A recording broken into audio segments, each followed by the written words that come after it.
Good morning, everyone. My name is Charles Williams, and I'm going to be presenting today on Leading Through Crisis, being SMART. It is an acronym that I've created just through some experiences that I've had. So just a quick introduction. I've been in education for about 15 years now. I am currently a K-8 principal. I've been serving as a principal for about 6 years. And as Ryan and Wallace mentioned, I am now the founder of CW Consulting, an educational consulting company just designed to really offer my services around to speak, to assist, to host workshops. And it's been a very, very exciting journey. I've also just launched the Counter Narrative podcast. It is a podcast designed to challenge the dominant narrative in education, oftentimes, which is negatively portraying our most disenfranchised populations. And then beyond that, I am an author and a speaker. So just a little bit about me, so that way this guy who's going to be sharing some information with you, you're like, okay, maybe he knows a little bit about what he's talking about. So before we get started, I want us to think about this, that we cannot always choose what happens to us, but we can always choose how we respond to those things. And that is important to keep in mind as we move into this. So why be smart? And the truth is, right, that crisis happens, and we know this more now than ever, especially with this whole coronavirus, this COVID-19, which is impacting us worldwide. So crises happen. There's nothing that we can do about that. But what's important to happen is to have a process for responding to those crises. If we have a process, not necessarily a plan, but a process for how we respond to those crises, it will increase the likelihood that we're going to make it through that crisis in the best way possible. So that's what I'm going to talk about this morning, is having a process for responding to crisis. So I came up with this acronym, SMART. And so we're going to go through each of these, but very quickly. SMART simply means to first slow down. M is to make some lists. A, accept limited control. R, refocus. And then T, track progress. So we're going to walk through each of these very quickly. And during that process, I'm also going to share with you my story about how we went through this, and just to give you some a realistic view of how this looks and how this works. So this first thing is slow down, and I think this is probably one of the most important things, right? As you see there, I put that crisis requires immediate solutions, because I think that's the mindset that so many people have. When a crisis happens, right, we have to have immediate solutions, and that's not true. It demands immediate solutions, but doesn't require immediate solutions. So oftentimes we rush forward to try to figure things out, and in the process, we make things even worse. I know that when we had this coronavirus, when it first hit, I had many colleagues jumping in, developing these very extensive, comprehensive plans about how they were going to move forward. And I was like, guys, we need to slow this thing down, because we don't have a lot of information. We need to figure out where we're at, where we're going, all of these things. But we see so many people charging forward. And I understand as a leader that it sometimes is pressured, right? You have your people looking to you, asking for advice, asking for guidance, asking for that information, and you feel that urge to surge forward, right? And so the first thing, slow down and resist the urge to surge. So then my suggestion for this, and it forces you to slow down, is to make some lists. So I have 3 different lists that I like to use with my team. So the first one is we just brainstorm. We have a problem, we brainstorm, and we throw everything out there. I don't care what it is. I don't care how crazy it is. We just throw that information out there. And we just list it, every single thing. We don't analyze it. We don't judge it. We don't discuss it. We just throw it up there. And so this is important as a brainstorming, because there might be something that comes out that nobody would have thought of. And if we are censoring ourselves, we may deny ourselves that opportunity. Right after we brainstorm, then we have to take a moment and just kind of reflect. And I say this inside, right? It's kind of like when we teach, right? It's that think, pair, share. I'm going to pause for a moment. I'm going to process the information that's happening before I share out.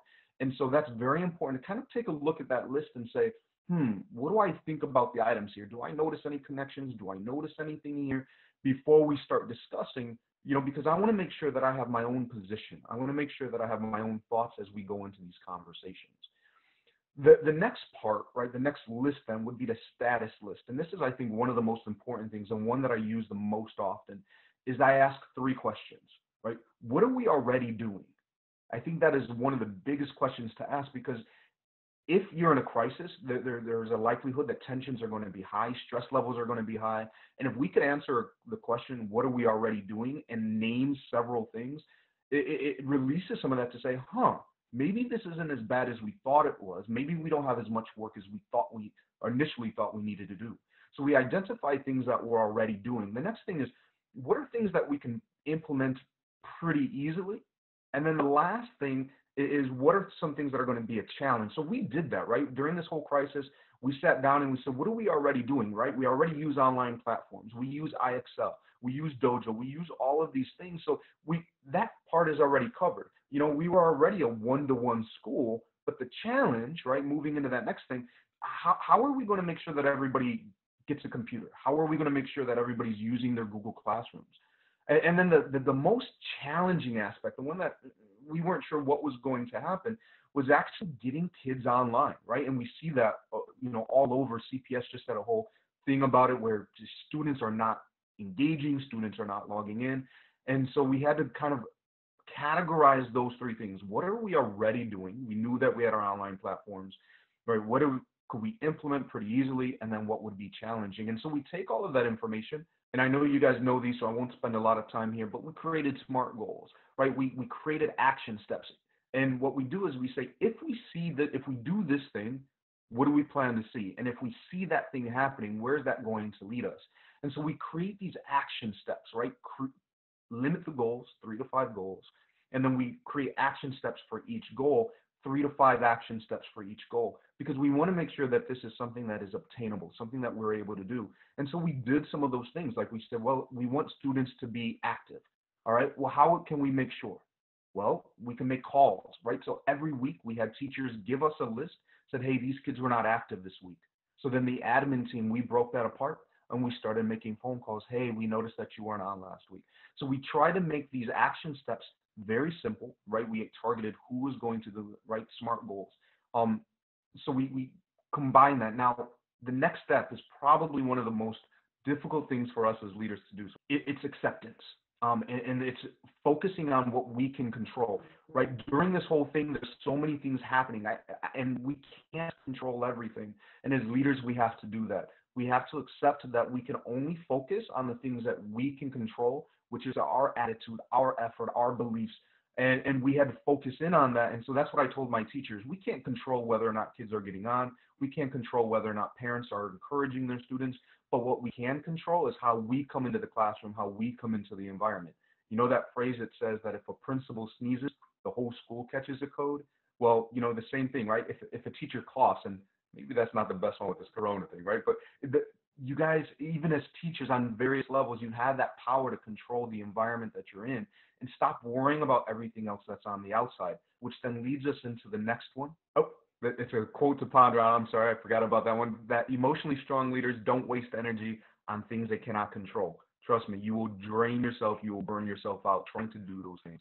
So we're going to be refocusing. So I love this graphic because there are so many things that matter, and I'm not saying that they don't matter. They do matter, but then there's also things that we can control, right? And so what we need to figure out is that overlap. Where are those things that matter that we can actually control and focus on those things, right? We can't make kids join those classrooms, right? But I can control that. I'm going to make an attempt to call them, right? I'm going to encourage them. I'm going to have positive words for them. So focus on that small overlap of those things that actually matter with the things that actually control. And then as you get moving, you need to track your progress. Make sure that what you're doing is actually working, because so many times during crisis mode, we are in this frantic mode where that urge to surge, we're trying to move forward. And again, slowing down allows us to say, okay, let us refocus. Let us make sure that we're doing what's necessary, but let's also monitor. And so one of the things that we did is I had weekly check-ins. Every week I meet with parents. I open an opportunity for them to come in, for them to speak to me, for them to share. And I ask them what's working, what isn't working. I do the same thing with my staff. One day a week I meet with my staff, and that could be a 20-minute meeting. It could be an hour-long meeting. Whatever it is, however long that conversation goes. But again, it's those questions. What's working? What's not working? And every Monday, my leadership team, we take that information and we sit down and we kind of go through that process all over again with these things, right? What can we control? What can't we control? What can we fix? What can't we fix? And I will tell you this, and I do feel guilty, but I'm not sorry about it because I think that we took the right steps. I've spoken to so many educators, and they ask me, how is your remote learning going? How is this whole environment going? And I tell them things are good. I'm not stressed out. My staff isn't freaking out. We have so many students online and engaged. And I think it was because we took this process. We took it slow, right? We slowed down. We figured out what we needed to focus on. We implemented those things, and we just kept tracking it. We took our time. We made sure that things were going well. And if things needed to be changed, we revisited that process and just took it nice and slow. And I think this is key, right? Because I think when this whole thing hit, we still don't know where this is going. And this was something that we've never experienced. And I love this quote that we started by doing what was necessary. Then we did what was possible. And suddenly you're doing the impossible. And for us, that's making sure that we are rocking out this e-learning, this remote learning. I prefer to call it crisis learning because that's truly what it is. So I would recommend anybody in this boat, it's never too late to do this. Slow down, figure out what you need to focus on, and take your time, track that progress, make sure that everything's working well. So we'll close it out here. Ryan, next. So I would love to connect at any point if you want to talk more about this. My information's there. The best place to hit me up is on Twitter. I would love to connect, talk more about this. I tried to make sure that we kept it under 15 minutes. Sorry if I was going a little fast. Thank you for your time.